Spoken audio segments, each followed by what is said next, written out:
Hey, what's up, everybody? Hey, welcome to this session where we are really going to dive into some of the details and specifics of the assimilation and discipleship process. And I'm no longer alone in this e-course. I'm stoked to have in the conversation my good friend and legend of discipleship and assimilation, Alex Klott. So excited to be here. Hey, it's going to be fun. Thanks for joining the conversation. It's really what this is going to be, as well as really kind of digging in. Before we do that, I want to just kind of describe a little bit what you do, some of the different areas. You're the assimilation director here at C3 Church in San Diego, which is no small thing, just the impact of the church, the multi-site that's going on. So I'm really excited, y'all. I'm telling you what, this guy is a genius. Not only a great friend, boss preacher, but also assimilation beast, okay? So these next few minutes together are going to be really strong, so I'm excited about it. So describe a little bit your role, different things you oversee. Yeah, so like Sam has said, look after assimilations as a whole for C3 San Diego. We have 5 locations now. When I first came on the job, it was 2 going on to 3 and then soon going on to 4. So we're a fast-moving environment. Like many of you guys, it's always thinking about things differently and looking at, how do we shift things, how do we change things. But so everything that really entails is new guests coming in, getting them in a track to get connected to our church. And then obviously new believers coming in and getting them on a track to get discipled and then get trained, get into our culture, get connected. So it encompasses kind of some different areas. Do you want me to dive into this? I was going to say, like, what all teams does your role? Yeah, because assimilation is kind of like a Christianese thing. It's like you say that to anybody that isn't necessarily in church staff world. They're like, what are you talking about? But I'm sure all you know what I'm talking about, assimilations. And so that's 6 different areas, really. It's number 1, it's new guests. So we have a high team, which is kind of like your greeter team, your host team, that are there and they interact with guests. They really engage with them and do their best to make a genuine connection, as well as collect, obviously, information so we can follow up. So that's one side of the ball. And then on the flip side of that, kind of in the admin side, is the follow-up. And so we do a lot with that. We can kind of dive into that a little bit more later. And then you have altar call. So obviously that's altar call team. So on a Sunday, that's an altar call team. At events, that's a team. And then their job is obviously pray with people, connect them, collect their information, kind of similar to the high team in that sense. Obviously a bit more ministering on this side of the ball. And then on the flip side, it's follow-up and getting them into our next steps. Then from there, we have our water baptisms, which we do 7 to 8 times a year. And we do them in service, and we can talk about that a little bit. But so that's a team, and then that's administration, follow-up, all that kind of stuff. And then getting them to the next step. And then we have our next steps group. Also, you could call like a following Jesus group. It's a new Christian, basically connect group that goes through this amazing book in 6 weeks. Who wrote this? Interesting. I like that. Come on. So we actually utilize this as a great resource to run that program. We can dive into that a little bit, but that's a 6-week course. So that's a couple at every campus right now. We're hoping to keep growing that. And they host a connect group, more or less, or a small group, as some churches call it. And they go through that in 6 weeks, and then helping those people get in their next step. And then we have our pathways track. So that's a pretty big team. That's some people call it growth track. Some people call it, we call it pathways of discipleship, and we'll dive into that a little bit. But we have 3 classes that we do on the first Sunday of the month, second Sunday of the month, third Sunday of the month: connect, grow, serve, lead. And so we have a team for that, and then we have follow-up for that. Just like everything. There's systems, there's people, there's everything. And then we have our grow nights, which it's just another area, which are really practical workshops / I don't want to say seminars, but it's not like a full-on service, but it's really practical teaching around, we talk about topics like financial stewardship, relationships and marriage, all these things to help people along their pathways track, along their growth track, to really get some practical help in these areas. And then lastly, we have, what's the last thing we got? Is that 6? I didn't keep I think that was track. 6. I think we did it. I just think I lost track because of how many things you oversee. Yeah. That's what I know. Did. It's pretty funny. I think it was 6. Yeah. Well, I think in all of those things, I think even those watching, even just from that, you realize, okay, if we're going to be intentional with this whole deal of assimilation, I think years back when I first heard the word assimilation in regards to like church and discipleship, I thought, okay, well, this feels a little bit cold, a little corporate sounding, whatnot. Yeah. But I mean, it really just embodies that spirit of having an intentional process, right? Yeah. Of making disciples. Yeah. So I really want this session to be primarily really kind of walking through that track of a guest, in our journey of how do we help them along the track as well as a new believer. Yeah. How do we walk them along the track? So that everyone who's taking this course right now really has an opportunity to glean off of that. Yeah. But before we do that, I wanted to just kind of ask, okay, anyone watching, whether they're volunteer, staff role, whatever, but they're in that area of helping shape or develop the assimilation or discipleship track, their church.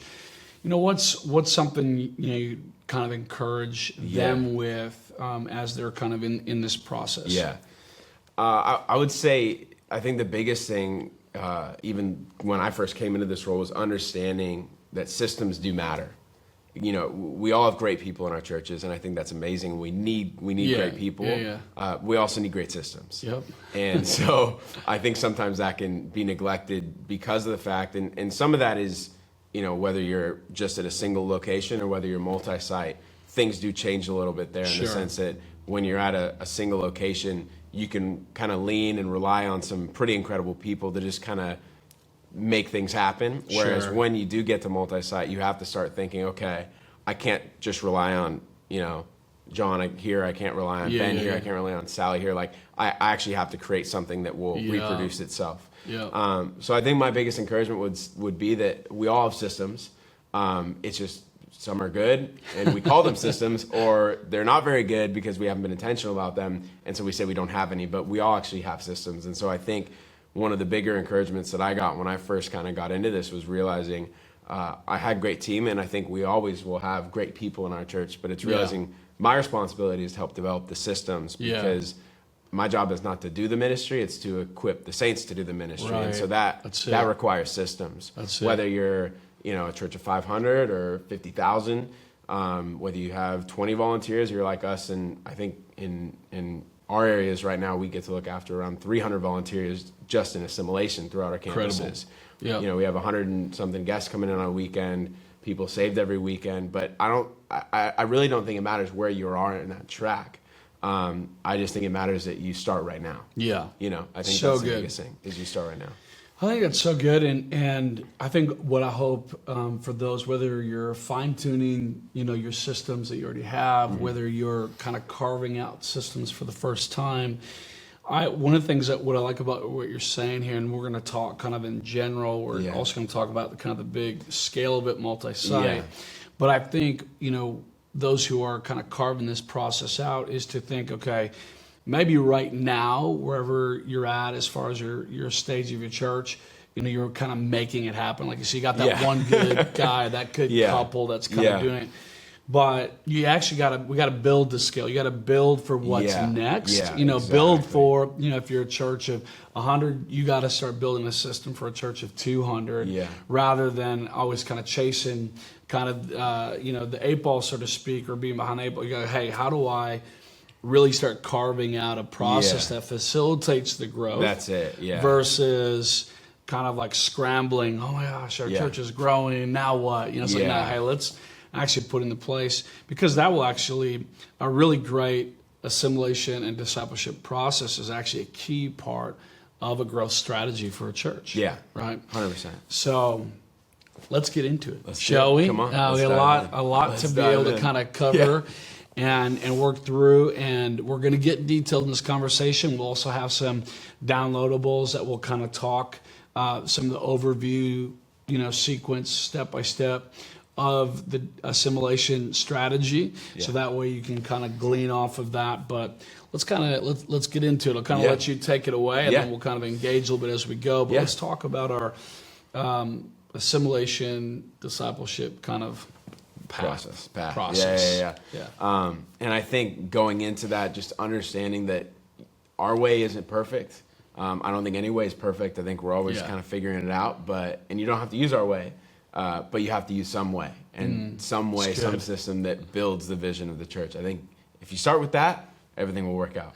So we'll start with new guests. Is that okay? If we start there? Yeah. So let's imagine, and I'll kind of go through, I'll try and be as detailed as I can be in the sense of what happens, who does it, et cetera, all the way from when a new guest walks in the door, all the way till they're, in our eyes, planted and flourishing, because the goal is that they're planted in the house of God, their life will flourish and be developed. So someone walks in the door. The first thing that happens, and I think it really matters to understand even outside of our initial areas, is a first impression. So I think it's so important. We got a phone call from a woman like a month ago who came to our church and had just a phenomenal guest experience. And it was cool kind of hearing it again, because, you hear these stories, but hearing it again fresh, was kind of cool. And she said when she drove up, even having the parking team there, having the parking sign there that said, if you're new, flash your lights. We've got a VIP spot for you. Because I think it really showcases the fact that we were expecting them. I think if you're expecting them, you're going to do certain things. It's like if you're hosting someone at your home, maybe you'll clear your driveway, or maybe you'll make sure neighbors aren't parked in spots so that they can be right there. They don't have to walk a long distance. So I think the intention is show them that you're expecting them. Then they come up to the doors. We have our high team, which is our host team, our greeters team, and they're there to be encouraging, to be joyous, to be smiling, to say, hey, we're so glad that you're here. And we call it our welcome team. And welcome, if you look it up in the dictionary, is to be gladly received. And I really think it's powerful because so many people, and we can get kind of caught up in it in church world because we're always so encouraged, we're excited, great cultures. But, the people that come to our church don't often lived in that same place where they're coming off a discouragement, they had a bad week, a flat tire, lost their job, and they've been in this place of discouragement where really they probably didn't feel so gladly received. And so I think it's cool when they get to come in an environment and actually see something totally change and see them actually, wow, I do belong here. There is something different. And so then our team, if obviously the new guest parks in the new guest parking spot, it's really easy and highlighted where they're going to go up, welcome them, host them, kind of walk. It's like you're hosting someone in your home. So they walk them, here's the cafe, here's where you can get a free drink, right now. Here's the restrooms. Here's the restrooms. Here's kids' church. As simple as that is, that it's one of those things, it's one of the first things you think if you're coming to a new spot is, where's the nearest restroom? You know what I mean? Again, if you have kids, So all those small things, it's so easy to forget what it's like to be brand new in a space. Exactly. And so this conversation we're having has got to be something we always kind of keep re-asking ourselves is, what is the experience of a guest when they first come in? And I think the more times you can put yourself, especially in this role, in the mind and the eyes of a new guest or a new believer, the better your processes are going to be. Because we always tend to drift towards, the Christianese or they already get it kind of thing. Whereas it really isn't the case. Like, we always got to kind of be intentional about getting back there. So we host them around. We help them. We kind of hand off to the ushers to show them where their seats are. Obviously our goal with every new guest is to connect them to 3 people, genuine connections, because statistics have shown that if you connect 3 people to a new guest, genuine connections, 90% chance they're coming back. So that's kind of our rule of thumb goal. Chance. So 3 people. So that's, you can't, make it work every time perfect, but that's kind of our aim. So they get into service, they sit in service. During service, the service leaders or whoever's leading the service is going to say, hey, we want to, celebrate some amazing people here. If it's your first time here, will you raise your hand? You're our VIP. And so you got new people raising their hand. You got the whole crowd cheering. And it's really awkward if people don't clap and get excited. Like if your church isn't excited, if the culture isn't excited for new guests, it's kind of like. I was actually going to make a note on that because I've different church settings approach that guest experience, well, and some would say like, hey, last thing a guest wants is you to have them raise their hand. And most of the time, actually, I think that's sort of true, and depending on your church culture, where it's like having them raise their hand. If it's like, hey, if you're new, raise your hand, and then everyone just kind of quietly stares around. But in our setting, it's unique because we actually almost like party in that moment. So raising your hand is different. Right? And I think too it's important to know, because we don't just do that just to like party and clap our hands. We actually have a team, our high team, going out there and actually giving basically what some would call a connection card. We call it the high card. They actually personally hand this to a new guest. So if you're new and you hear, raise your hand if you're new, you're gonna raise your hand. And I'm going to come up and be like, hey, Samuel, I'm Alex. Nice to meet you. What's your name? And you're going to say, Samuel, I'm going to hand you this card. Say, hey, you can fill this out. And then the service leader is going to say, hey, fill that out during service. Go back out after service. Meet someone in the blue high shirt. They'll collect it from you, get you a coffee because you get a free drink or tea. But, I recommend coffee. Flat whites are great. Come on, somebody. But you give them that, and then they're also going to get some information on our church so that they can get some resources. But it helps from stage, obviously, to do that, but that personal connection is why we have people raise their hand. It's so I know different churches have different ideas on how to do that. We've just found that we're massively relational, and we want to make as many high-touch connections as we can. That's good. And we found that this is a pretty good way to do it. And, I know churches use different approaches. Some have like a bag, some have a... But I do think, if you don't already, some type of way to help you guys as a team be able to identify who's new. That's why things like this, where this is a very bright blue card, that when they leave the service, unless they've hidden it and tucked it away or something like that, we can see it. So it actually helps the team that's out in the lobby afterward be able to identify and make the connections, right? And on average, something cool that you can do as well that's kind of like even more of a really practical thing.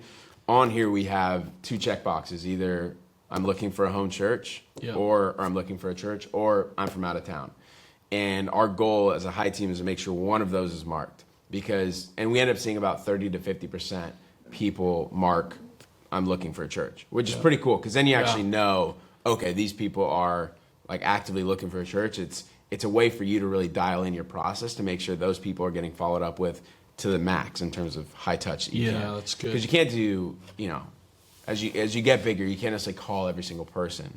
And, pastor can't call every single person, but maybe you can figure out a way, and I think we've done a decent job at it to make sure that the people that want to be here are followed up with in that way. So that's kind of a cool thing you can do. So that's what happens. High team receives the card. They input them. Those are scanned into our... I will say as a note, more on the on-stage part of it too, one of the best things we can do is to try to be really clear about a next step from the stage. That's huge. So usually, obviously, when you're initially talking about, we say, hey, go out and connect afterward, we got a coffee. But, and sometimes we do this at the end of our services, sometimes we don't. I think we should do it more. Is the closer, the person who closes the service, make sure that one more time they make a very clear statement about what the guest does next, right? Hey, as a reminder, if you're new, so glad you joined us. Make sure you take that card out to one of our team in the blue shirt or whatever your context is, or to the tent or whatever your deal is, because, they've just kind of sat their message. Maybe they forgot what to do. So last minute reminder to go, hey, get out there, chat with our team. Because we want to really maximize and be good stewards of those who are coming into our house. Yeah, exactly. So. And I think that's the best way to do it from both ends, both from the team and from on stage. I think you need the collaboration there. Yeah. Okay, so they go out. They get to go get a coffee, whatever they want. Like I said, the goal for the high team members is to introduce them to 3 people. If they can do that, it's a win. And they collect the information on the card, it's a win. Now, not everybody's going to fill out the card. Most people do. I think a lot of people are like scared to have people fill out cards or ask them to. People really don't mind, especially the ones that are looking for somewhere to go. Yeah, that's good. So that's really the key there, and that's kind of what we do with new guests in terms of, a team side. Yep. So that's team, because we have team for everything that we do. We have team, we have systems, and then we have high touch opportunities. Gotcha. So that's kind of like the team side. Now, you were saying earlier when you were kind of introducing the follow-up, is the high touch, is that the follow-up concept? So that's the system. Too? Yeah, the system and high touch. You want me to kind of go into that a little bit? Yeah, maybe just kind of clarify Yeah. a little bit of what that back end process looks like. Yeah. So they've given the card to this high team member, not high, but I know. you've given the card to this team member. Yeah. What's next? How do we make sure that a new guest doesn't fall through the cracks? You know? So these are then scanned into the system. I'll just get really practical with you guys. Yep. This gets scanned into the system, and then that goes into, we personally use CCB, Community Church Builder.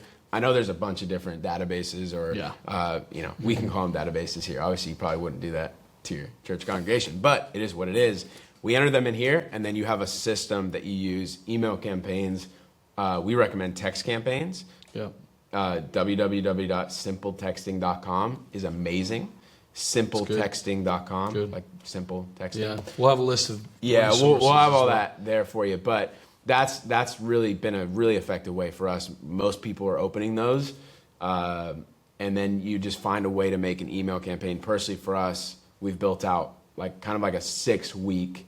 I think there's 8 to 9 emails in that sequence over 6 weeks that go out every 5 to 6 days. And those are set out in automatic. Yeah, those are automated, because I think it's really hard if you do anything. If you do anything that's trying to be manual in that sense, especially as you get bigger. Yep. And then, so that's the base. So at the very least, they're all getting emails and they're all getting texts, which is a variety of things. So it's not like 70 emails saying like, come back next week. Right. It's about our pathways, which we'll talk about. It's about, it's about our senior leadership. It's about our different ministries, Emerge, which is our men's ministry, Cherish, our women's ministry. It's about how to get involved in our next generation's ministry. It's about how... It's a lot of different value social adds, media, just different. And they're not super long emails. They're pretty short. And they're pretty aesthetically, they're nice. So I think putting time into those things really makes a difference. And then even with texting too, making sure you have links that are driving to whatever the next step is you want to build.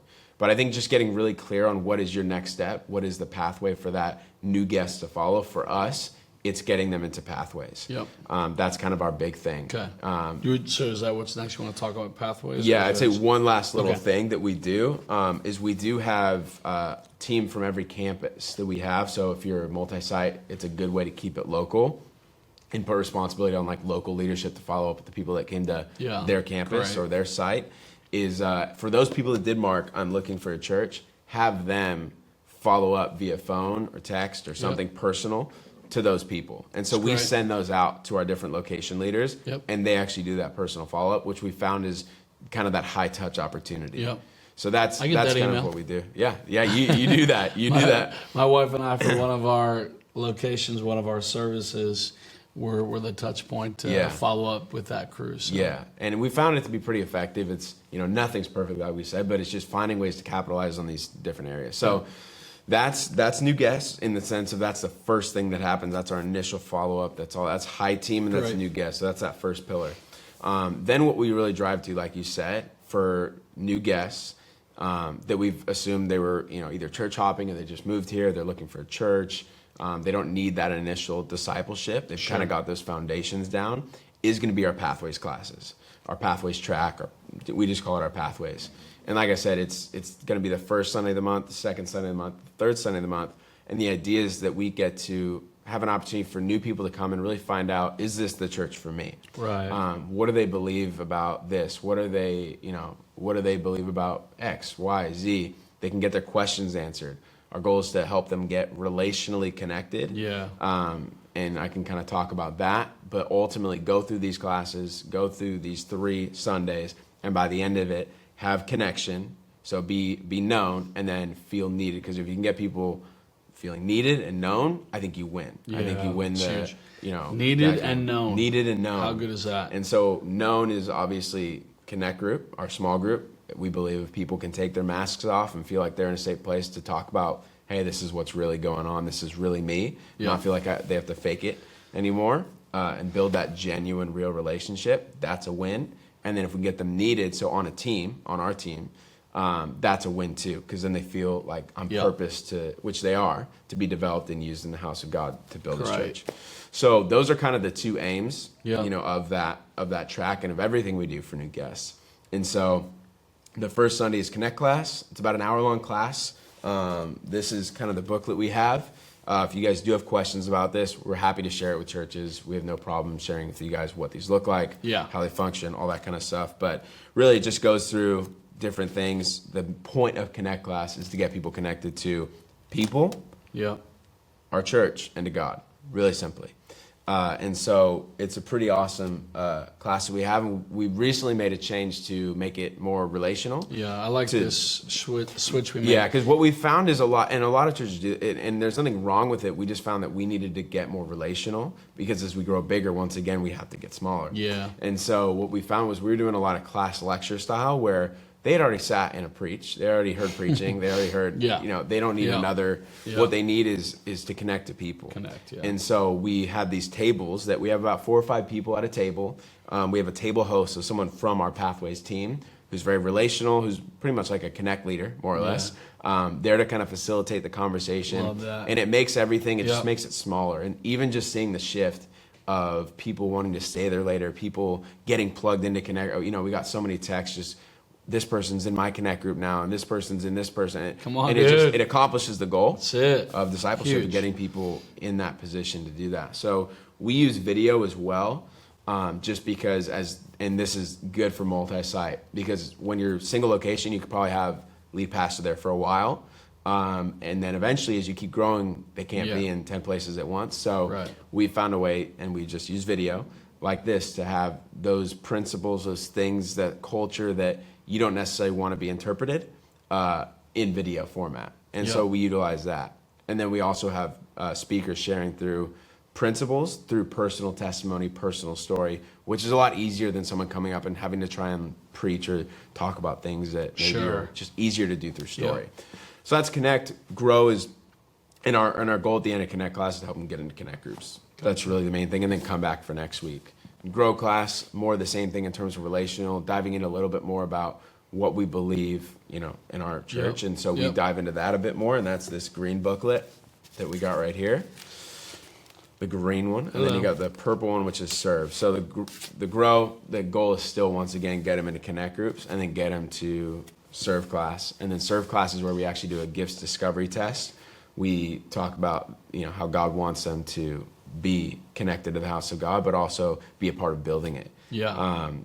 And so that's really where we kind of turn the onus on them, where it's, hey, this is about you. We're about deploying, discovering, and developing the gifts inside of you, as opposed to, hey, we need you as volunteer. Hey, we need you on our team. We're struggling. I think if you use that language, you definitely repel people. And not only that, but I think you're doing a disservice to them, because they're not realizing that they're actually called to serve in the house of God. Right. And that's really, and it's not only, within the house of God, we have different things. We have a giving team. We have all these things that really function to build the church, but it's helping them understand, what is my lane? What is my gifting? And then the goal there is to help them get, for them to apply for a team. And then there's an orientation process that goes into that. But once again, through that whole track, if we can get them relationally connected into Connect Group, and if we can get them serving on team, we know we've got someone who's needed, known, and will be planted in the house of God. So that's our goal. And at that serve class, we tend to have kind of like some of the team leaders or directors, right, connecting or handing off. Is that a part of it? Yeah, that's a good question. So we don't want to make it like, and you can do it however you want. Once again, this is just the way we do it. You do it how you want. But for us, we didn't want to make it too much like a meat market, where it's like people are recruiting, like, oh, hi team, it's your turn to pitch this week, as opposed to let's not be recruiters, let's be consultants. Let's really look at this from a shepherding perspective, a pastoral perspective, and see, okay, I may oversee the high team, but there's a gifting on you. You talked about creativity, you talked about how you love film. Let me introduce you to our film director. Let me introduce you to that, because I think that's going to be the best fit, even though it's not necessarily going to help me. If we get that culture right, where it's about them, everything's going to come back around, because people aren't going to be holding on to people from a scarcity mentality. They're going to be releasing them into what they're meant to do. And I love how you said that, and I've heard you say that before about, when it comes to our leadership or team leaders, being more of a consultant rather than a recruiter. Yeah. Because that can become a weird environment where everyone's just trying to hoard everybody for their team versus really trying to discover, develop, deploy that whole thing of the gifts in people. Because it's easy to want to build your team, and that's great, but you have to also look at it from the church. Yeah. Not my ministry, but the church. So. And I think if we're really serving people well, this assimilation track isn't just about some sort of static system. It's about saying, God, help us see the gifts, help us see the greatness in this individual, and really be a good, faithful shepherd, faithful steward of bringing that to the surface. So. Exactly. That's the whole purpose of it. So that's Pathways. So that's pretty much from a new guest all the way through to connected. Yeah. That's our goal. Because then once they're on a team and they're serving, we don't have a lead class simply because we don't believe if you go through a lead class, you're a leader. We want you to, serve and find and that's where a lot of the leadership development comes from. If you're multi-site, comes from a campus and then a team lead perspective. Their job and their responsibility is to shepherd and develop. We just don't think that could be accomplished in a class. So we want to leave that for where it is. Yeah, you're making the statement because at one point we did have one a lead class, but we've shifted the approach to that to more leadership happening through ongoing discipleship, development of these people. And again, as you can see, which I've talked through this course as well, is that all of these are such evolving processes. You know what I mean? Yeah. Because, the way we did assimilation 5 years ago is different from how we're doing it today. 100%. And in 5 years, it's going to, maybe 5 months, it's going to be different than how we're doing it right now, just because we're pastoring people, and people change, and environments shift, and seasons and culture.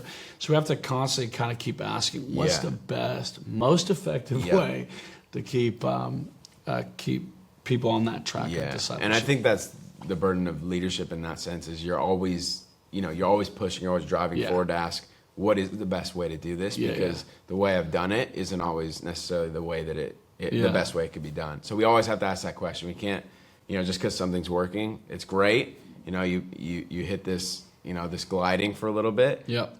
Time to climb a little bit more. So it's always... and it's, again, going back to what we were saying before, it's great at this level, but can that sustain a 10%, 20%, 30% growth? Will the model still work? Sometimes it might. Sometimes you may need to tweak something so you can keep growing with exactly. it. So So that's from a new guest. Okay. That's kind of the model that we use. And like I said, the end goal, once again, you just want to be really clear, is connect groups for us and on team. Great. That's our goal, needed and known. Great. Yeah. Love it. Okay, so now let's talk about from a new believer discipleship track side of it. What's our process look like there? So new believer is parallel, because obviously they're a new guest most likely as well. So they get a lot of that same, but really where obviously the shift happens is, altar call, and we do bring people forward quite a bit for that, and in doing that, it gives us an opportunity, because we have an altar call team. We have a team, and that team is usually anywhere from like 4 to 8 people as a core team, and then we really enlist the help of connect group leaders who are in service, or other ministry leaders who are in service, to come down and help pray for people. So we'll bring them down to the front. We'll have teams stand behind them, and just place a hand on them to let them know, hey, we're here. And just, people can, just be a little confused, disoriented on the altar. So we want to make sure that we're there to take care of any pastoral things that might happen. Then the pastor will dismiss after leading them through a prayer we have a response lounge at all of our campuses. So we lead them there. And then from there, the team lead is going to hand out, this book, Following Jesus, once again. Going to go round 2 on this thing. And we're going to hand this out to every new believer, the person who's praying with them. So let's say Samuel, I get saved. You're going to walk with me to the altar call room or the response lounge. You're going to get one of these. And then we have a card that we have the team fill out that has a tear off, but we've actually gone electronic recently. and have seen that work really well. Correct. And you can use simple texting to do that and set up a form within there and just have everything filed there, like contact information, was this, what kind of response type was this, and all that. But the first thing we'll do is we'll sit them down and we'll say, hey, Charlie, what made you respond today? And just allow them to kind of share their. The whole goal is for it to be like, honestly, 3 to 5 minutes, because it's not a big long counseling session. It's hey, let's acknowledge and let's pray right now what just happened. Let's celebrate. It's amazing. Yeah. And let's help you take your next step. Right. But let's not take you away from your family. Let's help not, you got your person that, there's a whole lot of situations we want to be aware of. Super in that. important. This is not, the altar call team's opportunity for their 30-minute personal preaching session. And honestly, it's important to say that with those, because you'll see it happen if you don't do it. Because there's always that guy or that girl on your team that they love people, and so they want to help them. But you just have to know what the role is of this. So they go 3 to 5 minutes. Hey, what made you respond today is a really good intro question. And then they'll pray with, hey, can we pray about this? Let's see what the Holy Spirit has to say. Let's pray. And they'll pray, and it's a quick prayer. I mean, it's not like you're not timing it, but you don't want it, once again, brevity in that sense, and acknowledging the moment, celebrating it. And then the team member collecting the information from them, say, what's your name, et cetera, et cetera. And we can put all these, kind of what these look like on the on there. But the goal is then to help them understand what their next step would be. So for a new believer, let's say first time salvation or rededication, we would definitely recommend our new believers group, which is we call our next steps group or following Jesus group. And that's going to help direct them at each campus. There's a connect group for that. And so we kind of drive them there. Let me pause it for a quick second, and before we get too far down that track. I kind of mentioned in one of our other sessions in the course about some of the different altar call experience moments. But I wanted to hear from you directly too. You kind of articulated the process when we call people forward. Just kind of for clarity as well, when we don't, because sometimes we choose not to bring them forward. What ways do we attempt to engage with a new believer if they stay in their seat? That's a great question. Because sometimes, if it's 1 or 2 people or 3 or 4 people, you want to keep them in their seat, or, maybe you're running late on time and you just want to help people get out of service. The pastor would then direct, hey, they would pray for the people in the seats, and then they would say, hey, we're so excited for you. This is an incredible moment. We're actually going to have one of our team. So they're prepping it. So it's not like some random stranger comes up and is like, hey, I'm John. Why are you here? It's like they're prepping and saying, hey, one of our team is going to come up. They just want to be able to pray with you and give you a gift. That's really it. And help you get connected is something else they can say. But they'll do that. That empowers the team then, we have prayer lanyards for them. They walk up and they say hi. They introduce themselves. And then they obviously, if they can, help them, walk them to the response lounge, or they can just pray with them in their seat and do it right there. But that's kind of how we handle. We'll have team go to them. And that's important to have people that are, confident, but not weird about it. Just understanding, hey, if the person's kind of like, I'm not really, then. And so much of that really is relational. You have to have the right people. Because so much of this is about relational rapport, connecting. And that's why it's important to note this for those who are developing this, because sometimes, like you mentioned, good intentioned people, but some of these altar call or ministry teams can tend to attract, without trying, some of the more eccentric, believers. And then you got some kind of weird dude who wanted to be on the team, and now they're the ones going and, introducing themselves to somebody in the audience. And they're instantly freaked out and weirded out. And so, if somebody like that can't be coached to make some changes in how they're engaging with people, then reality is if you care about the new guest and the new believer and their experience, you just gotta not. You can't let those people be on the team just because they want to be on the team if they don't know how to engage people. You got to have the right and processes in place. For us, as we found, is we don't make the altar call team, is what we call it, open to anyone who just goes through the pathways. So you can't be here a month and be on the altar call team. You actually have to be here we require, and we're not like necessarily super rigid about it, but about 6 months and we have an application you have to fill out, but about 6 months, and you have ideally either been in a connect group or already served in a team, because we want a point of contact that we can reference and say, hey, how was Johnny? Legit? Yeah, are they legit? Did anything happen? And it's honestly, it's awesome, because that point of contact can actually speak into, hey, this has been an area that I think, if you work on it with them, they'll be great. Or, hey, man, I honestly wouldn't, I wouldn't put them in that place, because this is your, your sheep. This is Johnny the new believers. Loves pulling out a shofar, Rams, and blowing that, and you probably don't want that. Probably don't want that in the altar call room. You know what I mean, like. And so it's being mindful of those things, that just because someone wants to help, it's not always, best intentions aren't always, you got to be smart as well. You got to use wisdom. Great. So that's kind of how we do that. So they've gone to the response lounge, connected with the person there. They've prayed. Done that. They've filled out the card. So what kind of next? Yeah. So the team fills out the card for them, and then the goal for that team member is to kind of assess where they're at. And like I said, if they're a brand new believer or they rededicated, help get them to Next Steps group. Help get them into that group, where that place where they're going to go for 6 weeks. Love it. To someone's house usually, and they're going to hang out, they're going to eat food, and then you're going to have those leaders who are there to help guide them through. Yeah. And we kind of have an outline curriculum that we use. We've been hearing such great things. Incredible. Yeah. From those. Everything that you want for a new believer.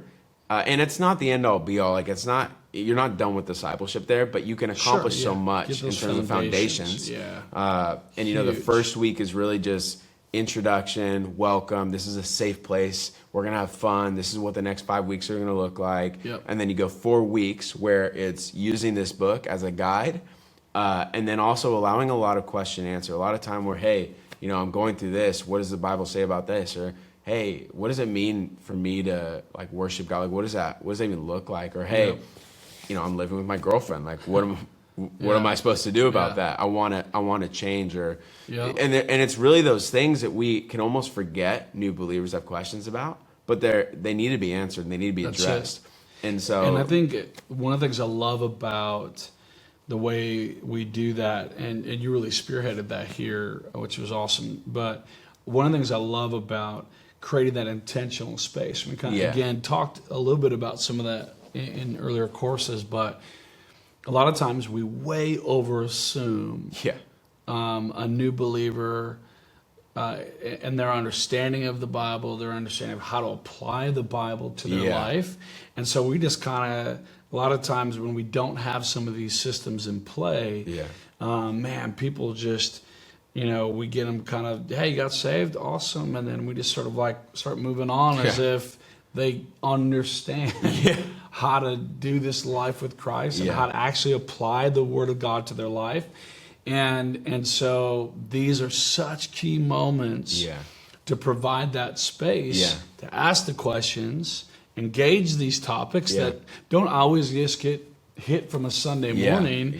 And really you'd be unbelievably surprised in a great way at how these courses really help bring up the right conversations to have, so a new believer can really make some and moves. I think the key is really relational.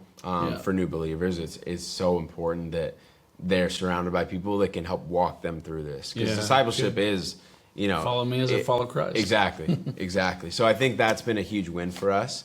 And then it goes to 4 weeks of curriculum. That last week's more of a party, a celebration, and then helping them get that next step, because it's always about, and our leaders, whether you're a connect group leader, whether you're a team leader, whether you're wanting to be a leader, I think the goal is always to progress people to their next step. So what's their next step in their spiritual journey? For those people, it might be water baptism. So helping them take that next step. It might be getting on the pathways track. That helping them, take that next step.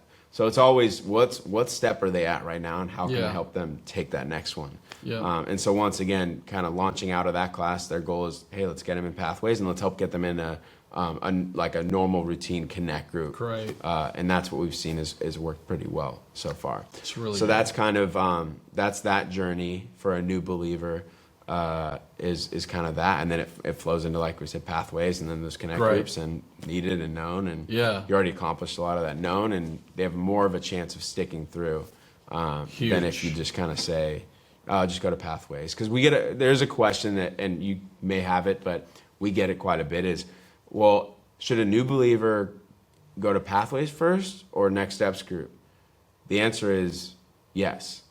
Yeah. You know what I mean? Like, it's kind of funny, but they should go to either one. I would always encourage more relational. So whatever one's more relational, but now their pathways are pretty relational. As long as they can go there, because then if they go there, the table host can be like, hey, I think you should probably go here, get some of this basic discipleship. So either one, whatever encourages people to take their next step, that's the direction they should go. Well, and in the way we do it with these Connect, Grow, Serve courses or classes, they're Sunday mornings. Yep. So really, without too much additional time out of somebody's schedule, in our context, you could do that, and you could jump right into this next this group. Yeah, because it's during the week, usually. Yeah.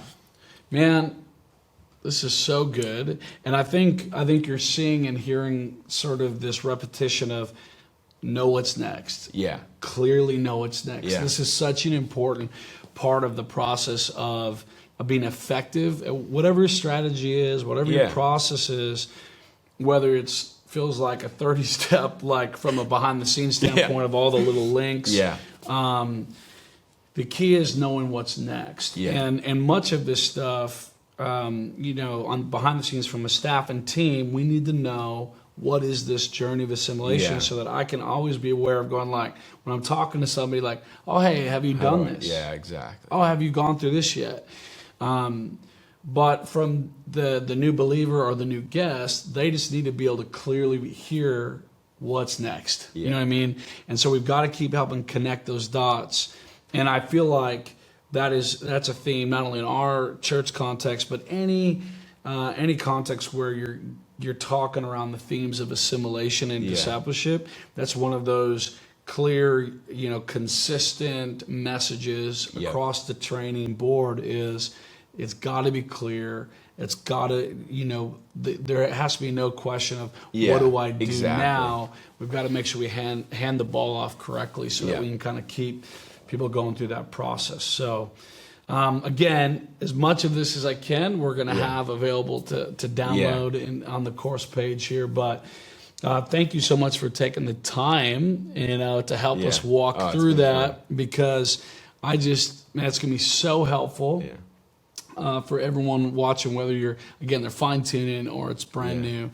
Kind of carving it out. A lot of new church planters that are kind of in this phase of going, okay, what do I do?